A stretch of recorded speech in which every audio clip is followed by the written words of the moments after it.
Hello mga ka-farmland, once again ito si Jem, ang inyong tagapaglingkod at tagapagbalita ng magagandang property. At ito po yung right of way, yung tinuturo ko, papasok po doon sa property. Then ito mga ka-farmland, merong linya ng kuryente at meron din pong source ng tubig dito. Then yung property na ipapakita ko sa inyo mga ka-farmland, meron po itong dinadaluyan siya ng ilog or ano. Mamaya makikita po ninyo. Then ito yung barangay road nila.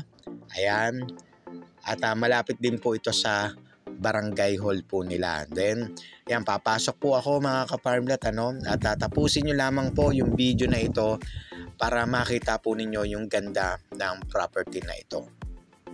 At bago po ako magpatuloy mga ka-farmland, sana dun sa mga bago naming viewers, wag nyo po sanang kalimutan mag-subscribe at pindutin na rin ang notification bell para lagi po kayong updated sa mga latest videos po namin.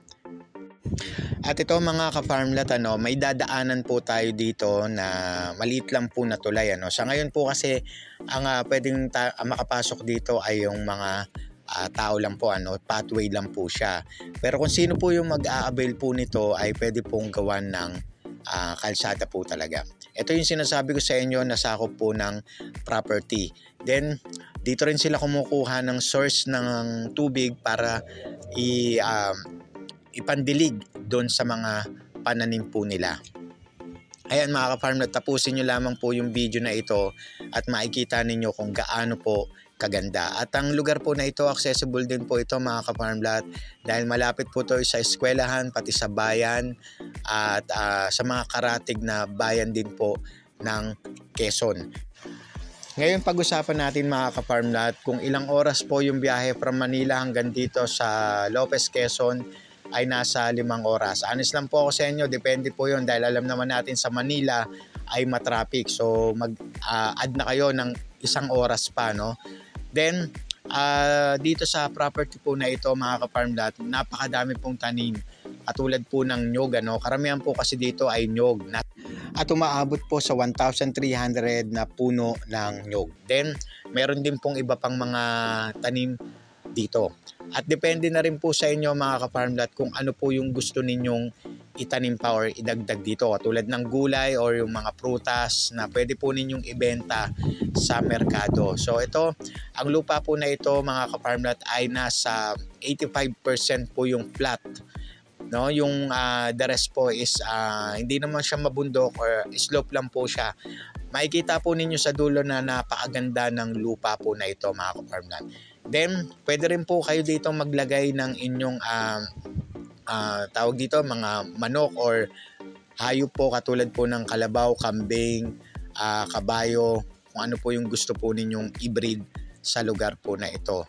Then, pwede rin naman kayo magtayo dito ng inyong fish pond dahil alam niyo naman merong umaagos na tubig. Kanina sa unang video na nakita po ninyo mga ka-farmland.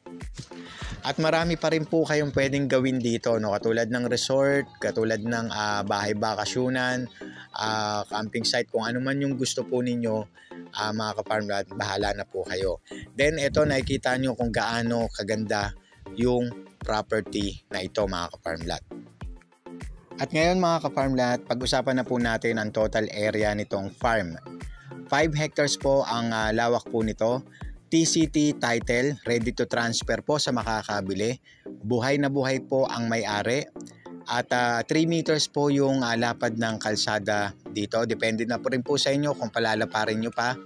At ang nyog po dito ay umaabot ng 1,300 pieces na nyog. Estimated lang po yun. Tingin ko mas marami pa po yung puno na pwede po ninyong mapakinabangan sa property na ito.